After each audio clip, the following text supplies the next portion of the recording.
Hey everyone, it's Claudia, and welcome to Take a Moment to pause with purpose. And that does represent the new topic that I bring to you each and every week that I hope will inspire and encourage you to pause for a moment, think about what I'm saying, and then be provoked to tweak perspective just a little bit, because sometimes the smallest changes can have a major impact going forward. Each week I come to you completely dependent on the Lord, believing that he's going to show up and show off, but mostly he's going to download a topic to me, which he does each week, and that he will give me the words to say to share what's on his heart through me. It has been a time of discovery. It's been a time of growth and the letting go of myself and trusting the Lord more. That's what this is all about. It's been a time of transformation, and I'm very grateful. And I believe that many of you are in a time of change and transformation as well.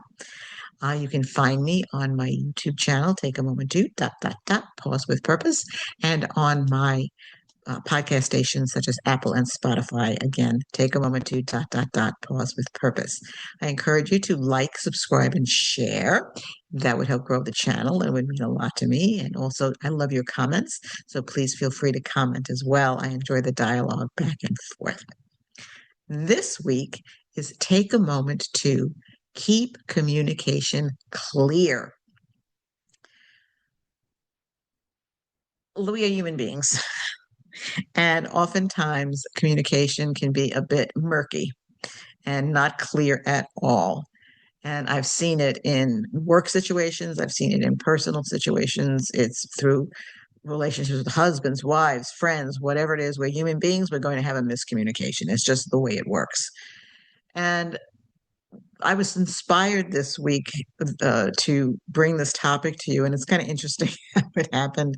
As you can see, the background for this week's topic is a little bit different than usual. I am blessed to be visiting a very special friend in my life, and I'm in Oregon at her home and spending the Thanksgiving holiday with her family. And I trust that you all had a blessed Thanksgiving.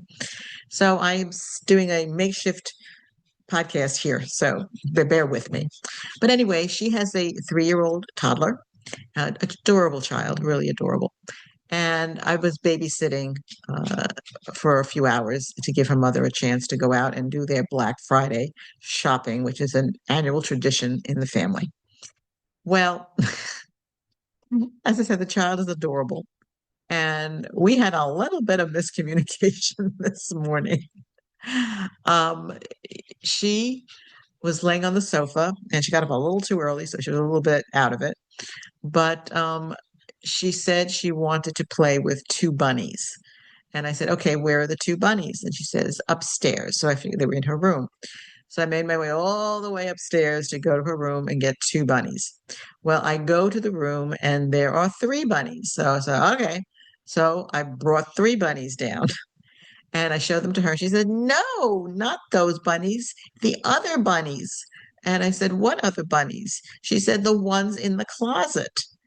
And I said, the bunnies in the closet. She said, yes, those bunnies. So I said, okay. So again, I go all the way upstairs, search her closet, didn't find any bunnies, searched more closets, didn't find any bunnies. So I had to do some negotiating tactics with a 3-year-old today. And I found some, I know she likes to do building blocks and stuff. So I brought her supply of building blocks down and I negotiated with her. I said, I couldn't find the bunnies, but I do know how much you enjoy playing with blocks. I said, I brought them down so you can play. Are you okay with that? She said, okay, fine. So if I had asked or knew to ask, what bunnies, where are the bunnies, I would have saved myself a trip upstairs and she wouldn't have had that little 3-year-old attitude of, no, those aren't the right bunnies. So it's very important to have clear communication, even if it's a 3-year-old. How many times do people say something and we think we understand and we don't?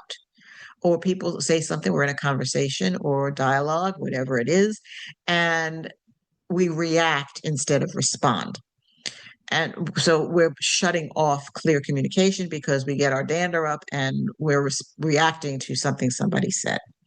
So that is how important it is to have clear communication. When we have clear communication and we take to step back, we pause with a purpose to clearly understand. And I've said before, I've never been married, and so I've not had that kind of relationship between husband and wife, man and woman. And what I have noticed with couples in my life, there is so much miscommunication. Men and women just speak totally different languages. And I can see the wife says something or the girlfriend says something, and the boyfriend, husband just doesn't understand, or she thinks she understands and she goes off, does something, and it's totally wrong, and they get in a fight, or he misunderstands her, and because they do talk different languages and they have a fight, and it's craziness.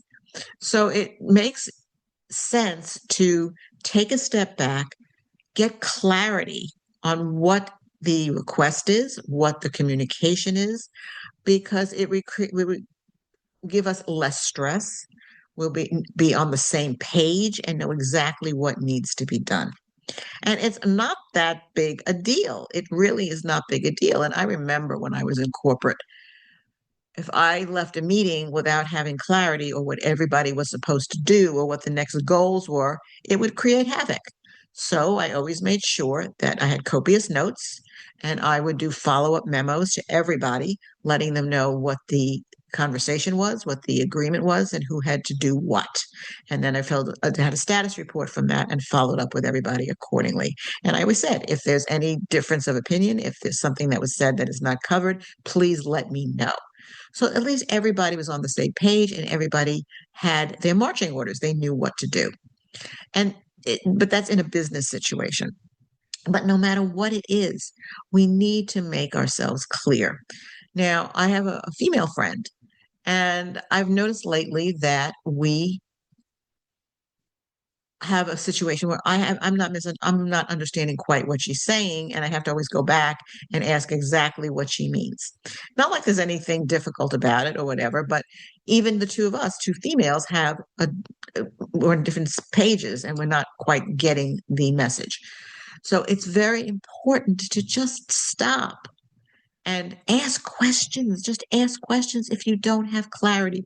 Ask questions if you're not clear about something, if you want to know more, if there's not enough information. Just take the time to ask a question. Better to ask a question and not feel like you're stupid later. It just makes sense to be like that. And it causes, as I said, less stress, less anxiety, and you move with a purpose. You can pause, have purpose, know exactly what you're doing, know exactly what they're doing, who's got what covered. And I'm thinking right now of in Hebrew, in the Hebraic culture, there's Torah. And I studied Torah for 4 years. And the beauty of Torah is not to take things at face value, but to always ask questions, always study, never just say, okay, fine, and then just walk, wipe your hands and go, that's it. There's always more. There's always more to learn. There's always more to ask. There's always more to know and learn. And it's a catalyst for going forward. But also, it shows respect for another person if you have enough confidence in yourself and in them to say, I'm not getting this, let's talk it through. Or is there more that you want? Whatever it is, be clear, understand the communication so that there's no problems later.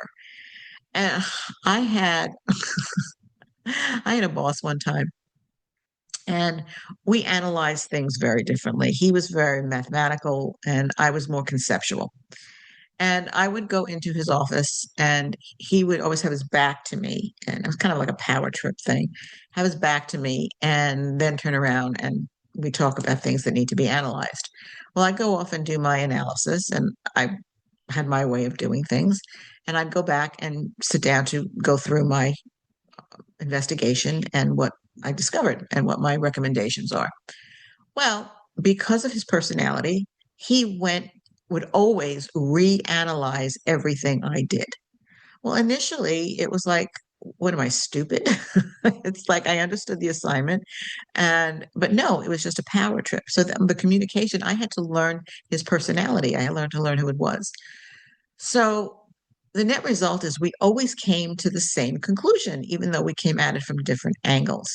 Well, it got to the point where I just said, you know what? You do your analysis. Let me know when you're finished and I'll come back. I mean, I had things to do and I wasn't going to sit there twiddling my thumbs while he reanalyzed what I already did. So that was a communication that we had. And I wasn't shy about it. I just had other things to do. And I knew we were going to come to the same conclusion. And he didn't have a problem with it. So my communication there was setting a boundary. And that's part of communication, setting boundaries. What will you tolerate and what will you not tolerate? Because most people will overstep and go over the line if you don't make it clear what is acceptable and what is not acceptable.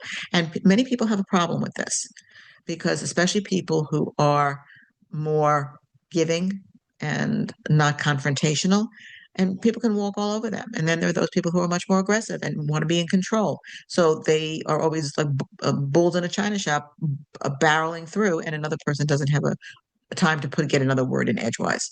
So it's important to set boundaries with people. It's perfectly legitimate. It's perfectly fine. It also helps keep communication clear. And it's not just for you, it's for everybody else. I mean, I'm sure we've all been in those situations where we come out. I mean, I've been in meetings, I come out going, what was that all about? And then I have to go check with other people going, what did you get from that? I just totally don't understand. And the direction just isn't clear. Even as an actress, yes, a director can give direction, but it can be kind of convoluted or not very clear. And it's like, I don't know what it is that the director wants. So it's not going up and saying, I don't understand what you want. It's rephrasing what they have said and just confirming that you're understanding it properly to go back and recalibrate the scene and what the director is asking for. So it all comes down to talking. Just talk. Have a purpose and get clear communication. It just is that simple, but we make a big deal out of it all the time. It's not. It is a very simple premise. It's a very simple way to make sure that there are no mistakes, make sure that there's no hypersensitivity, to make sure that things are rolling as they should. With all of that said, I encourage you to take a moment to keep communication clear.